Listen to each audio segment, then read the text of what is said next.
Yes mga kababayan, tuloy pa rin po tayo sa pag-update tungkol po sa binabakbak na lumang barangay hall ng Barangay 272 Zone 25 dito sa Binondo. Palaki ng palaki yung nababakbak. Ayan, ito po yung pinakaharap niya.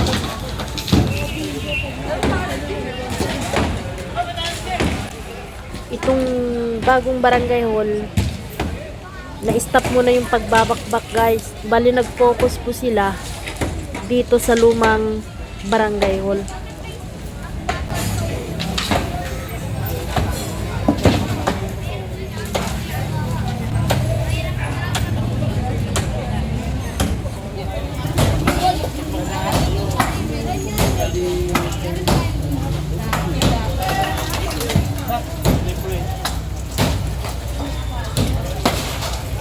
Maghahanap po kayo din sila sir. Kasi dapat yung dapat yung itabang.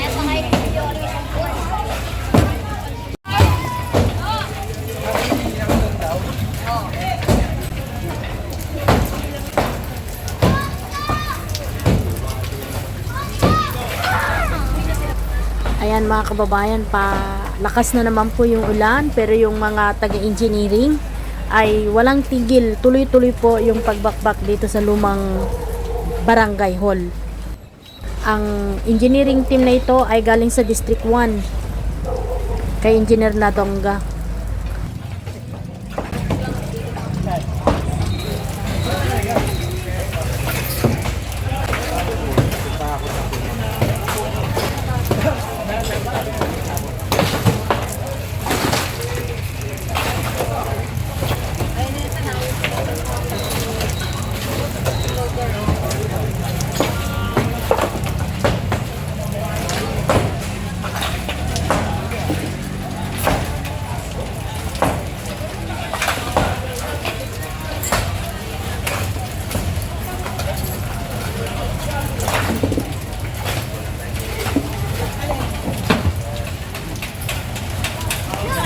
Ayan, nabakbak na ng tuluyan yung pader dito sa kanan at dito sa kaliwa, konti na lang guys.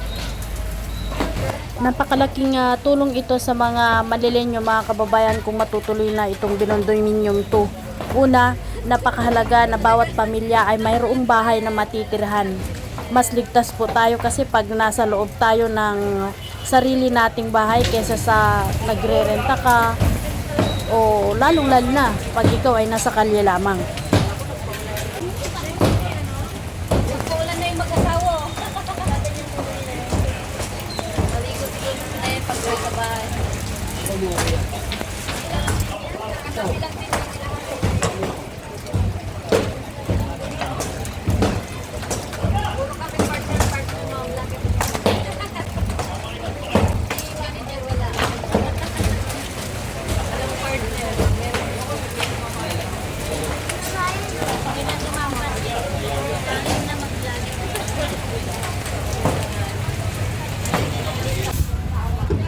Ayun, tinanggal natin yung mga halaman. Halaman ng barangay. Lumabo daw yung lens. Sige, tanggalin ko.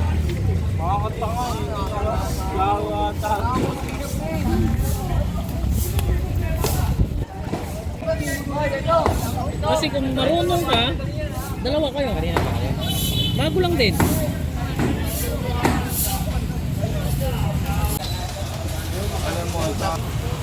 So ayan nga mga kababayan, ang sabi ni engineer kanina nga na-interview natin, itong nasa gitna na bahay ay hinihintay na lamang po yung mapping.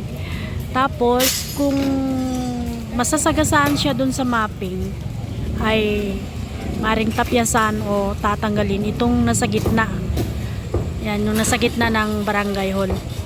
Bahay na green yung yero.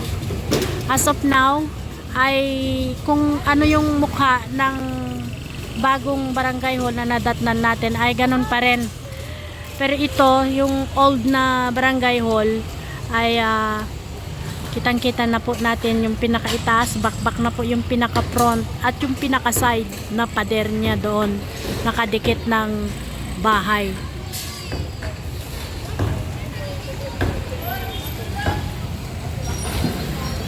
So yan po yung update natin ngayong araw mga kababayan sa Barangay 272 Zone 25 ng District 3. At yun nga, ito ay patayuan ng project ni Yorme. Sabi ni engineer, binondominium 2. So magkakaroon ulit ng isa pang pabahay si Yorme dito. Ayan. At ang pabahay na ito ay para sa mga mahihirap. At ayon nga kay engineer kanina, na pwede rin tayong mag-apply kasi tayo ay residente din po ng Maynila. Ayan. Kung qualified kayo ay maaring mag-grant kayo sa pabahay ni Yorme. Ayan.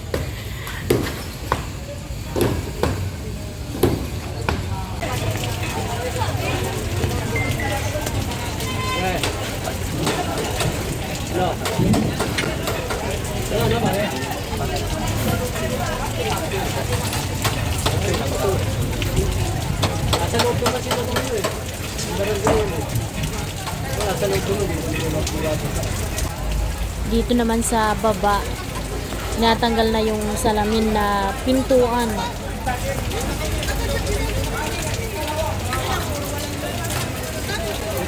Umuna itong aso.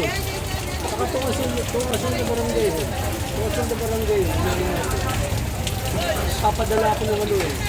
Yung barena na barena ko na yun.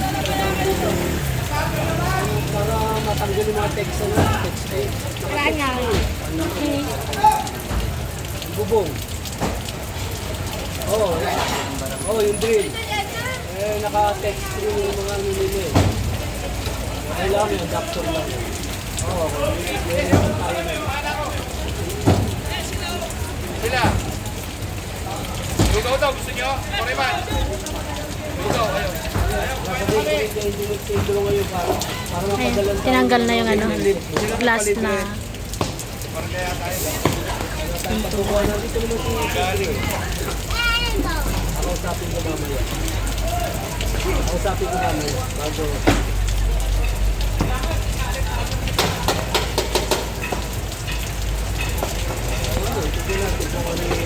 Ewan ko, sino? Libre po. Meron siya kami tayo ganun yung electric. Pero makakatulong na rin. Ano na yun eh, generator nga ayun, sasabihin ko sa kanya mamaya. Bago ko ba dito, sasabihin ko mamaya. Paano pa papahin?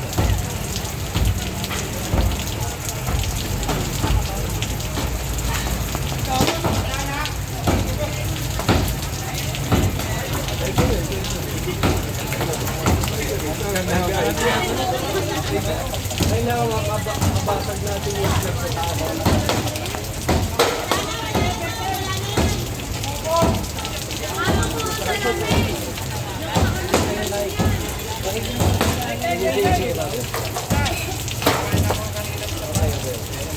Ayun yung lugaw? Lugaw. Nakakain lang sa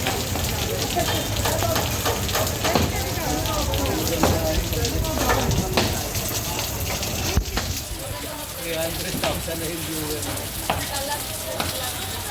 300,000.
Wala, bibilangin lang kayo.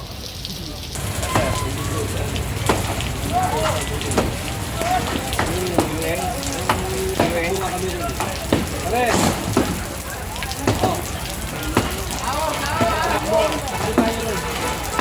Yung truck mo na.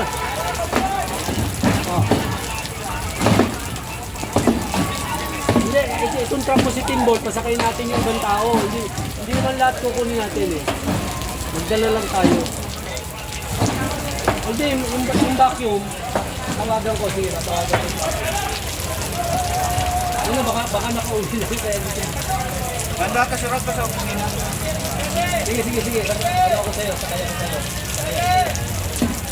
Punta ko sa dyan. Kaya kakausapin ko lang itong truck, yung ano. Sige. Charge! Tuwag-tuwag, Timbol! Timbol! Uwi ko muna yung order. Okay. Bukas ko mabigyan mo ko ng evidence. Wala ka. Nung